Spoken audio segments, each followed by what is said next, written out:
ETF index mutual funds నేర్చుకుని stock మార్కెట్లో రాణించాలనుకుంటున్నారా? వెంటనే ఈ నెంబర్కి కాల్ చేయండి. నమస్తే రమగారు. నమస్తే జయ. రమగారు, మనకి మాఘమాసం వచ్చేస్తుంది. మాఘమాసం యొక్క విశిష్టత, మనం పాటించాల్సిన నియమాలు, అవలంబించాల్సిన విధి విధానాలు చాలా మాట్లాడుకుంటాం కదా. ఒకసారి మాఘమాసం సౌరమాసంగా చెప్తారు. కార్తీక స్నానాలు ఎట్లా విశేషమో మాఘ స్నానం కూడా అలాగే విశేషం. ఇది మరీ తెల్లవారుజామున చేయక్కర్లా, జస్ట్ సూర్యుడు వస్తుండగా స్నానం చేసి వచ్చేయాలి బయటికి. సూర్యోదయానికి ఒక్క నిమిషం ముందు.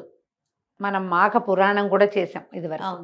ఈ మాఘంలో ఒకటి స్నానము, సూర్యారాధన, పురాణ శ్రవణము చాలా విశేషాన్ని సంతరించుకుని ఉంటాయి. ఎట్లా కార్తీకంలో తెల్లవారుజామున చేసామో ఇప్పుడు కూడా అంతే. ఇది చన్నీళ్ళే చేయాలి, వాపి కూపతటాకాదుల్లోనే చేయాలన్న నియమం పెద్దగా చెప్పరు. ఉండేదేమో పూర్వం, అట్లా చెప్పరు. ఎలాగోలాగా స్నానం చేయటం. స్నానం చేసి ఉదయిస్తున్న సూర్యబింబానికి ఎదురుగుండా నుంచుని దండం పెట్టుకోండి. ఓకే. సూర్యుడికి రోజు అర్ఘ్యం ఇవ్వటం. ఎర్రటి మన రాగి పాత్ర శుభ్రంగా తోమి ఎర్రగా తలతళ్ళాడుతూ ఉండాలి, అందులో మకిలి అవి ఉండకూడదు. ఆ పాత్రతో కాస్త నీళ్లు తీసుకుని దాంట్లో కాస్త ఎర్రని పువ్వులు, ఎర్రటి అక్షింతలు, ఒక్క పువ్వు వేసినా చాలు. చిట్టి గన్నేరు పూలు అవి వస్తాయా, ఎర్రటి పూలు, ఒక పువ్వు, 4 ఎర్రటి అక్షతలు వేసి సూర్యుడికి చూపించి నీరు వదిలిపెట్టాలి. మీరు ఏదైనా నదుల్లోనూ అక్కడ స్నానం చేస్తే నదిలో ఎంచి మనం సూర్యుడికి అర్ఘ్యం ఇచ్చి నమస్కారం చేసుకోవచ్చు. అయితే ఇదే దీంతో పాటుగా ఈ మాఘంలో వచ్చేటువంటి 4 ఆదివారాలని ప్రత్యేకంగా మాఘపాదివారాల్లో సూర్యుడికి పాలు పొంగించి పరమాన్నం వండి నివేదన చేస్తాం. ఇది చాలా మంచిది. ఆదిత్య హృదయం చదువుకోండి, నెల రోజులు ఆరోగ్యానికి చాలా మంచిది. సాధారణ వాక్యం మనకి ఏం చెప్తారు, ఒక ఏమనాలి, మహావాక్యాలలో ఆరోగ్యం భాస్కరాదిచ్చేత్ అంటారు.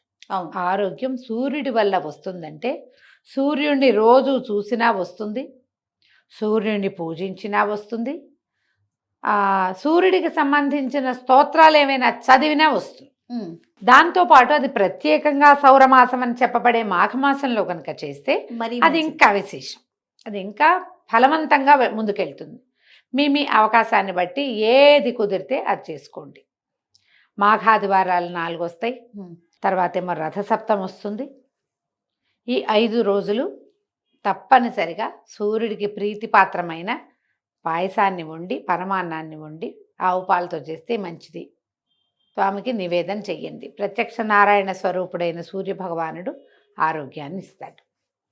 అయితే ఇంకొక విశేషం ఏం చెప్తామంటే, గుప్త నవరాత్రులుగా చెప్పబడేటువంటి నవరాత్రులు ఉన్నాయి. మామూలుగా మనం నవరాత్రులు అంటే వసంత నవరాత్రులు, శరణ్ నవరాత్రులు 2 చేస్తాం.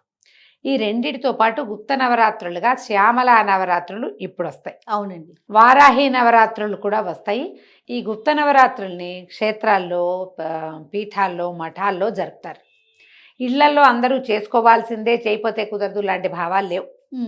అవకాశం ఉంటే చేసుకోవచ్చు. ఆ చేయటం కూడా ఏదో విశేషంగా అద్భుతంగా అలా ఎలాగో ఈ శరన్నవరాత్రుల్లో అమ్మవారిని సేవించినట్టుగా అంత పెద్ద సేవ చేయకపోయినా, ఏ అమ్మవారి పేరు మీద ఈ నవరాత్రులు చెప్పబడ్డాయో ఆమెను తలుచుకునే ఒక్క శ్లోకం చెప్పుకుని లేదా ఒక స్తోత్రం చెప్పుకుని ఆమెకు 2 పువ్వులు, గంధము, పంచోపచారాలు సమర్పిస్తాం కదా. అవునండి.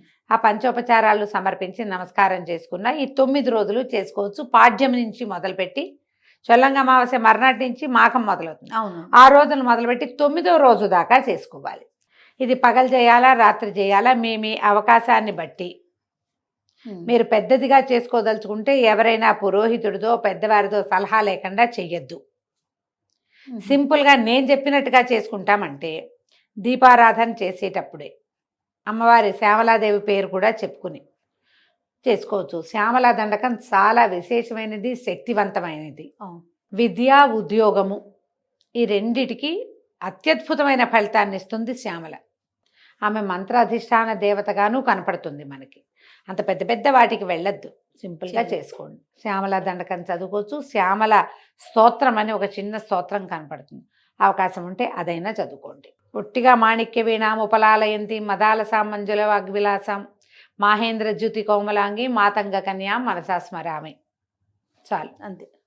ఇదైనా సరిపోతుంది.